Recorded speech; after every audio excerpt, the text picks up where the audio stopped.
Père Sébastien Coudroy, ravi de vous avoir avec nous sur les ondes de Radio Maria France. Oui, c'est une joie d'être avec vous.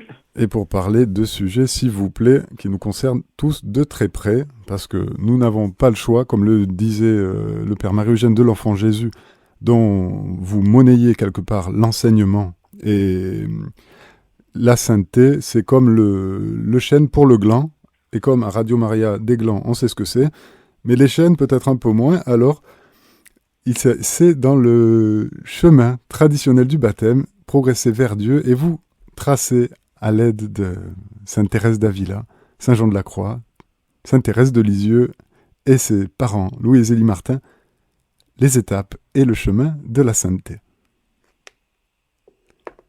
Oui, tout à fait. En fait, l'objet de ce livre, c'est ce qu'indique un peu le titre, progresser vers Dieu, comment cheminer vers Dieu, comment cheminer vers la sainteté. Alors déjà, une première chose, c'est que le mot sainteté peut faire peur. On peut se dire, oh là là, c'est pas pour moi. Moi, je suis pas de répio, j'ai pas d'extase, je suis pas Mère Teresa, je suis pas prêt à partir à l'autre bout du monde pour aller prêcher l'évangile ou soigner ceux qui sont malades. Pourtant, cette sainteté, elle est vraiment pour tous. Et je crois qu'une des premières choses, c'est vraiment de changer notre regard sur la sainteté. Là, vous évoquiez cette image que prend le Père Marie-Eugène du gland qui devient un chêne. Je crois que c'est un peu ça. Est-ce qu'il y a de l'orgueil pour un gland de devenir un grand chêne? Non, il est fait pour ça. Et nous, par le baptême, nous sommes faits pour devenir saints. Alors, il ne s'agit pas d'imaginer des choses forcément extraordinaires. Ça passe vraiment par le quotidien de notre vie. Et ça passe par des étapes. Voilà, la sainteté, c'est pas binaire. Je suis saint, j'ai des extases. Je suis pas saint, j'ai pas d'extase. C'est avec des étapes. Et donc, c'est ça que j'essaie de montrer un peu dans mon livre. Des étapes, mais en tout cas, une seule voie, comme le dit Sainte Thérèse d'Avila, nous avançons tous, quoique de différentes manières, vers la fontaine de vie, mais il n'y a qu'un chemin qui y conduise, c'est l'oraison, et quiconque vous en indique un autre vous trompe. Oui, c'est sûr que Thérèse d'Avila, dans son livre sur lequel je m'appuie beaucoup, le château intérieur ou les 7 demeures, elle parle de l'oraison comme étant la porte d'entrée du château. Ce château étant en fait mon intériorité, mon âme, et Dieu habite au centre de moi-même, au centre de mon âme. Alors comment entrer en relation avec Dieu? C'est ce qu'elle appelle l'oraison, c'est ce qu'on appelle tout simplement la prière. Tout ce qui fait que nous sommes dans une relation d'intimité avec le Seigneur. Et pour nous aider aussi dans ce cheminement, c'est toujours bon finalement quand on aime aussi de connaître, c'est finalement pour aimer plus, connaître pour mieux aimer et aimer aussi pour connaître. Donc il y a les quelques attitudes fondamentales dans la vie spirituelle, les passages de l'humilité, aussi le passage de la magnanimité, peut-être moins connu comme notion, c'est-à-dire, comme le disait Thérèse d'Avila, d'avoir de grands désirs, et que si les saints n'avaient pas eu de grands désirs de la sainteté, ma foi, ils seraient restés au plancher des vaches. Et qu'il faut aussi concevoir de grands désirs, les entretenir, et regarder, comme en toute chose, ceux qui ont réussi, plutôt que ceux qui sont médiocres ou qui ont raté. Oui, tout à fait. C'est vrai que les grands désirs nous aident à avancer. Alors là, je crois qu'il y a une précision à apporter qui est importante. C'est que c'est important d'avoir des grands désirs, c'est important d'avoir un idéal, mais ne jamais oublier que cet idéal, en fait, il se vit de façon très incarnée. Et c'est pour ça qu'à la fin de mon livre, là, j'ai choisi de prendre un peu comme exemple les saints Louis et Zélie Martin. Donc ils sont saints, ils sont canonisés par l'Église. Voilà, il n'y a aucun doute sur leur place au paradis, leur belle place au paradis. Mais ils ont vécu une vie tout à fait ordinaire. Enfin, les gens qui les croisaient dans la rue ou qui les connaissaient, leurs amis, ne voyaient pas en eux des personnes bizarres ou étranges. Parce que ils ont vécu en fait leur quotidien vraiment entièrement en relation avec le Seigneur, mais de façon très simple, très incarnée, avec les enfants qui tombent malades, qu'il faut soigner, les problèmes au travail, les affaires qui marchent bien, les affaires qui ne marchent plus, les soucis de voisinage, enfin des tas de choses qui font notre quotidien et dans lequel s'incarne l'idéal. En tout cas, ça s'incarne, et oui, parce que je ne sais pas pour Zélie, mais en tout cas pour Monsieur Martin, en tout cas, ses employés disaient à côté de lui, nous sommes des pygmées. Voilà. Quand même, il devait y avoir un je sais quoi d'hiératique ou de transcendant, vous voyez, en lui, simplement le Seigneur. Ça rayonne, voilà, quand même. Rayonne, quand même. Sûr. Oui, bien sûr. Oui, tout à fait. Et vous prenez aussi la magnifique grâce qu'a reçue saint Ignace de Loyola au niveau du discernement des esprits aussi pour orienter à un certain moment dans cette étape-là, parce que c'est quand même à l'école de Sainte Thérèse d'Avila, c'est vrai qu'on appelle dans l'Église la mater spiritualitatis, c'est-à-dire la mère des spirituels quand même. Mais vous n'hésitez pas à aller vers saint Ignace de Loyola aussi, qui a bien à apporter pour cette discrétion, ce discernement affiné. Oui, tout à fait. En fait, moi je suis convaincu que toutes les écoles spirituelles, elles ont à s'enrichir mutuellement. Voilà, parce que souvent on dit, moi je suis carmélitain, moi c'est le Carmel qui parle, moi c'est Saint Ignace, moi c'est Saint François, puis comme si les autres n'existaient pas et comme s'ils avaient rien à me dire. Mais en fait, chaque saint a une richesse. En fait, le fondement par excellence, c'est l'écriture. Voilà, la parole de Dieu, ce que nous a transmis le Christ par la Bible et la tradition. Et après, chacun déploie un aspect particulier. C'est vrai que saint Ignace, lui, vraiment, son charisme, on pourrait dire, c'est le discernement. Comment arriver à poser un choix selon la volonté de Dieu. En tout cas, ce livre, j'aimerais savoir comment est-ce elle est venue cette idée. Est-ce que c'était des demandes d'accompagnement spirituel? Je sais que beaucoup, finalement, cherchent d'authentiques maîtres qui leur font passer certains paliers, quand même, dans l'union avec Dieu. Est-ce que c'était ça, ou de vouloir faire, comme on disait dans le temps, un précis? Vous voyez, il y avait des précis de théologie mystique, des petits manuels condensés comme ça, sur lesquels on peut faire fond, se reposer pour comprendre que malgré tout, c'est quand même bien compréhensible et intelligible. Ce sont des voies balisées. Voilà, ça veut dire, mon enfant, ne t'inquiète pas trop. Voilà, tout ça est dans l'ordre. Voilà, même quand il y a les épreuves des purifications, où la foi semble ne plus informer notre vie, la charité être loin des régions les plus affectives ou sensibles ou périphériques de notre être, mais bien dans l'abîme et dans le fond, le très fond de l'âme. Par exemple, est-ce que c'est venu par là? D'où est venue cette idée, en fait? En fait, moi, si vous voulez, au fondement, c'est vraiment la conviction que ce que nous disent les auteurs spirituels, c'est accessible, c'est pour tout le monde et c'est aussi pour notre époque. Parce qu'en fait, moi j'ai été un peu frappé de voir que souvent, quand on lit ou quand on présente Thérèse d'Avila ou les mystiques, tout ça, soit on a des ouvrages très spécialisés, très érudits, où on va discuter l'influence de l'un sur l'autre, ou je ne sais pas, soit on dit, oui, c'est très beau, voilà, il y a telle phrase qui me parle, mais en fait, on voit pas très bien comment ça pourrait me rejoindre. Et moi, je me suis dit, mais non, il y a un tel trésor là qu'il faut que les gens puissent se dire, mais oui, là, ce qu'a écrit Thérèse d'Avila, en fait, elle l'a décrit à sa façon, à son époque, etc. Mais en fait, moi, c'est ce que je suis en train de vivre. Parce qu'en fait, quand tous ces grands mystiques, là, tous ces docteurs de l'Église ont pris la plume, ils n'ont pas pris la plume pour faire un bel ouvrage d'érudition, mais parce que ils accompagnaient des gens qui leur demandaient des conseils et ils disaient eux-mêmes, mais j'écris ça pour que le lecteur se retrouve dans ce que j'écris. La difficulté, c'est que souvent ces auteurs, ils ont écrit il y a quelques siècles et souvent, ils donnaient les étapes spirituelles à partir de degrés d'oraison, même de degrés d'extase. Bon, alors ça nous paraît très étrange, mais à côté de ça, ils donnent des conseils et des critères qui sont ceux de la vie ordinaire, ceux de notre vie de prière ordinaire, avec ses distractions, ses sécheresses, tout ça. Et c'est ça que j'ai voulu recueillir et que je voulais transmettre, en fait. Voilà, qu'on puisse se dire, mais oui, ce qu'ils ont dit, c'est pour moi, ça me concerne, je m'y retrouve. Et il peut y avoir du côté de Saint Jean de la Croix, ça peut surprendre quand on débute dans Saint Jean de la Croix, qui est le docteur mystique, bien de savoir qu'il a écrit quand même. Il a écrit aussi parce qu'il voyait des prêtres qui, malheureusement, comme il disait, étaient des barbouilleurs. Ça veut dire qu'ils gâchaient l'œuvre de Dieu. Il voyait des âmes qui étaient appelées à une union fine, intérieure et très intime avec le Seigneur, mais eux-mêmes ignoraient complètement les voies, le chemin, et les ramener, leur couper les ailes, et les ramener finalement à une forme de dévotion. Comme disait Thérèse d'Avila un peu, Dieu nous délivre des dévotions un peu sottes et un peu bêtes, et il les ramenait toujours à, voyez, à des formes basses de traiter Oui, avec Dieu, comme il disait.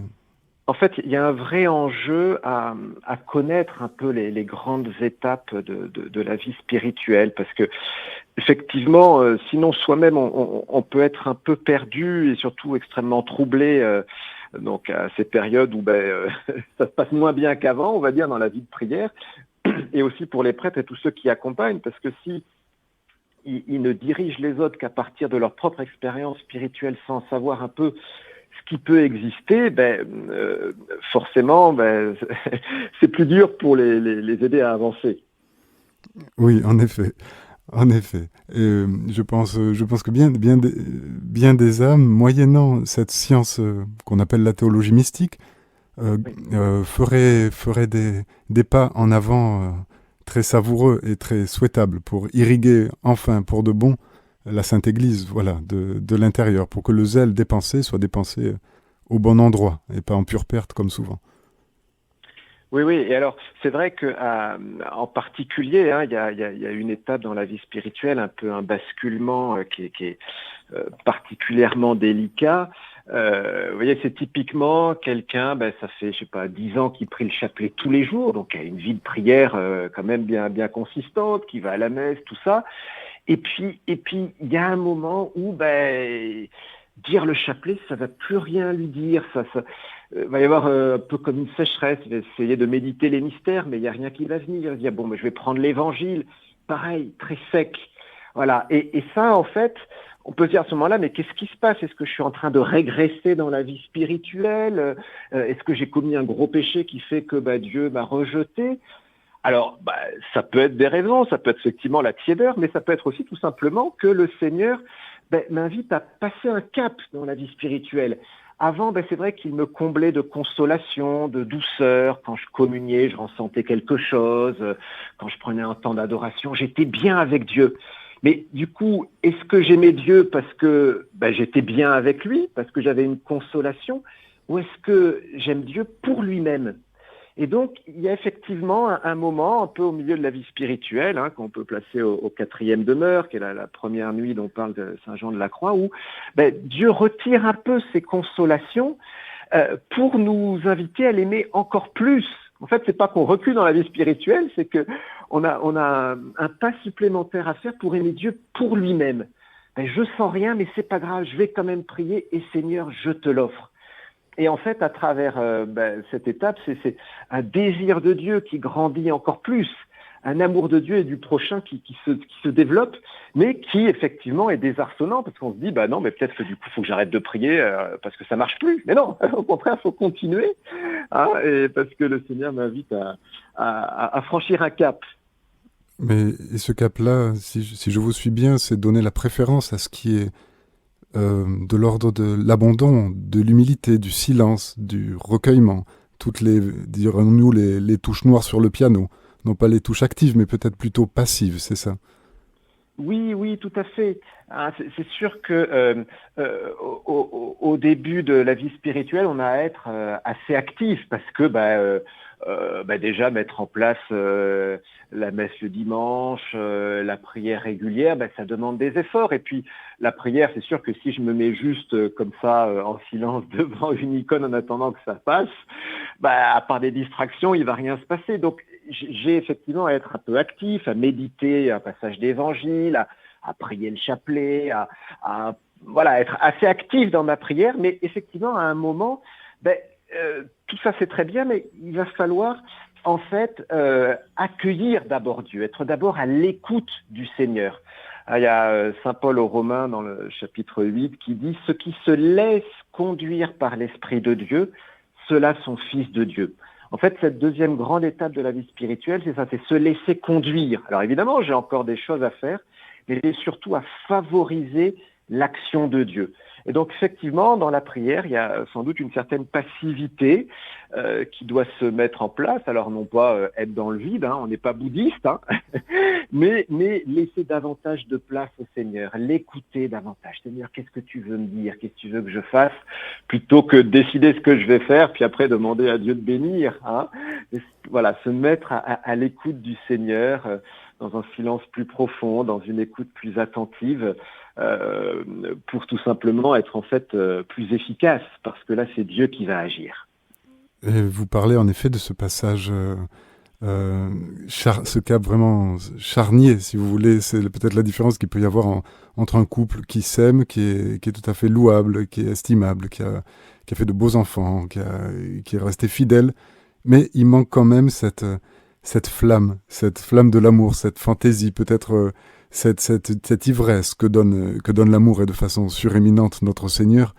Une ivresse paisible, mais une ivresse tout de même, peut-être ce qui est représenté par le vin sur l'autel. Il y a le pain, mais il y a le vin aussi, et peut-être ce que veut exprimer Sainte Thérèse, il leur manque un petit peu de folie à ces âmes-là, un petit peu quand même de faire confiance pour de bon et s'abandonner pour de bon, pour passer quelques Oui, tout à fait. Ouais. Et c'est vrai que là, ce passage, en fait, de continuer à aimer Dieu alors qu'on le sent plus, c'est un don de soi supplémentaire, et c'est un petit grain de folie. En fait, c'est quitter une vie chrétienne bien rangée, qui est très belle, mais pour un petit saut dans l'inconnu, même un grand saut dans l'inconnu. Alors ça peut se faire par étapes aussi, mais ce petit grain de folie qui est le grain de folie de l'amour.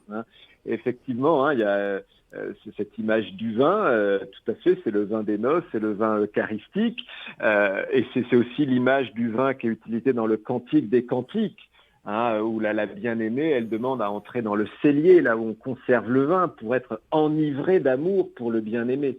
Et en fait, toutes ces étapes de la vie spirituelle, ça rien d'autre que progresser dans l'amour. Et cette c'est progression, être de plus en plus embrasé de l'amour du Seigneur. Et ce qui nous appartient, en somme, c'est la rapidité avec laquelle ça se fera. Par exemple, vous citez Sainte Thérèse de Lisieux, elle, comme Sainte Élisabeth de la Trinité, ou bien d'autres dont parlait déjà Jean Toller, ce grand mystique dominicain du Moyen-Âge, il décrivait très bien les âmes qui, comme ça, s'enfonçant dans la charité active, nue et totalement reçue et profonde, se consumaient en très peu de temps. Comme il décrit exactement ce qui arrive à Sainte Thérèse, le sang leur coule du nez, l'amour les consume. Et c'est peut-être ce que ça nous appartient, ça, finalement, la charité du Christ nous presse, dit saint Paul. La véhémence, rajouter du feu au feu, comme disaient les pères dans le désert. Un moine, c'est celui qui rajoute du feu au feu. Peut-être que ça nous appartient. Peut-être un peu plus de parole de Dieu, un peu plus de prière, encore plus d'abandon, d'humilité, et encore, oui. Là, il y a beaucoup de marge, j'imagine. Oui, c'est sûr. C'est l'amour qui nous fait avancer, l'amour qui nous presse, ce grand désir de Dieu. Effectivement, on commençait là notre entretien par cette question du désir, des grands désirs, être passionné pour Dieu, être amoureux de Jésus. En fait, c'est ça. Et on est amoureux de lui parce que lui nous aime le premier. Lui nous aime le premier. On fait que répondre en fait à son amour. C'est pas pour rien que quand on demande à Jésus quel est le plus grand commandement, il répond en disant le premier c'est aimer Dieu, et puis le second c'est aimer son prochain comme soi-même. Tout se résume dans l'amour. En fait, la sainteté c'est rien d'autre que ce double commandement de l'amour. Et donc effectivement, nous chaque jour essayons de mettre un peu plus d'amour. C'est Saint Jean de la Croix qui a une phrase que j'aime beaucoup. Il dit: là où il n'y a pas d'amour, mettez de l'amour et vous recueillerez de l'amour. Voilà, c'est pas forcément extraordinaire, parce que mettre de l'amour dans des situations où il n'y en a pas forcément, c'est peut-être faire un sourire pour détendre une atmosphère. Et ces petites choses-là, déjà, elles nous déplacent un peu intérieurement, et elles nous font grandir dans l'amour, et puis elles permettent justement à notre monde d'aller mieux, voilà, de permettre au Seigneur de se rapprocher des uns et des autres. J'aime beaucoup cette phrase, mon père, mais je me permets habituellement de la coupler avec une autre phrase qui dit être de la plus haute importance, de la plus haute importance de s'exercer beaucoup à l'amour. Et quand il parle d'amour, il parle d'actes anagogiques, c'est-à-dire de prières très brèves. de s'enflammer progressivement par des prières lancées vers le ciel très fréquemment. Oui. Et semer l'amour, c'est semer des prières. Il nous est toujours possible de prier, et sans cesse. Il est toujours possible de prier. Et 1000 fois le jour, en semant le Saint-Nom de Jésus sur quelqu'un, par exemple. 1000 fois le jour. Et là, c'est semer de l'amour, et indéniablement, le nom de Jésus porte en lui-même une semence d'éternité. Oui. Ben, mon cher Père, écoutez, nous avançons, nous, de notre côté, vers une prière. C'est le chapelet de la Divine Miséricorde que nous avons à 15h avec un auditeur sur Radio Maria France. Et pour terminer, je vous laisse peut-être le mot de la fin. Eh ben, écoutez, le mot de la fin, c'est peut-être la prière que je mets à la fin de mon livre, qui est le souhait que je fais pour tous les lecteurs de ce livre, Progresser vers Dieu. Père, au nom de ton Fils Jésus, j'invite l'Esprit Saint à remplir le cœur de celui ou de celle qui lira ce livre.